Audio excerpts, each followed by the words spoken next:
মোক কপাল টিঙনা বা টপি টপি বুলি হহাসকলক মই আজিকালি বেয়া নাপাওঁ, গম পাইছেনে? কিয়নো মই এই টপা কপালখন বা টিঙনা কপালখনৰ পৰা একদম মানে মই মনে বিচৰাবিলাক খুব সুন্দৰকৈ পাই আছোঁ। যিবিলাক একদম মনৰ কামনা খুব সুন্দৰকৈ পূৰণ হৈ আছে। সেইকাৰণে মই আজিকালি অলপো দুখ নকৰোঁ।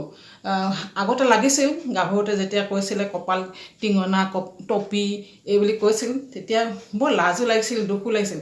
এতিয়া দুখ চুখ নালাগে, ভালহে লাগে। কপালখন ইমান ডাঙৰ হোৱাৰ কাৰণে আজি মই মনে বিচৰাবিলাক পাই আছোঁ ন।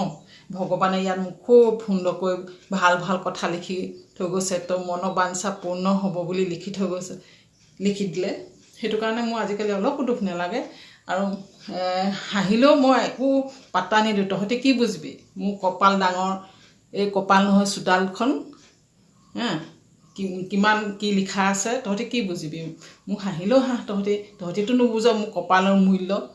এইখন ডাঙৰ হ'ল কি হ'ল, এইখন মই গৌৰৱ কৰোঁ। এতিয়া ভগৱানক থেংক ইউ কওঁ, ধন্যবাদ ভগৱান বুলি কওঁ।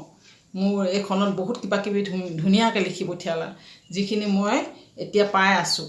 মোৰ মনোবাঞ্ছা পূৰ্ণ হৈ আছে। ধন্যবাদ, ধন্যবাদ। আৰু হাঁহিলেও হাঁহা তোমালোকে। আৰু যিয়ে টিঙনা কপাল টপি এনেকৈ হাঁহিলেও মোৰ আজিকালি একোৱেই নালাগে।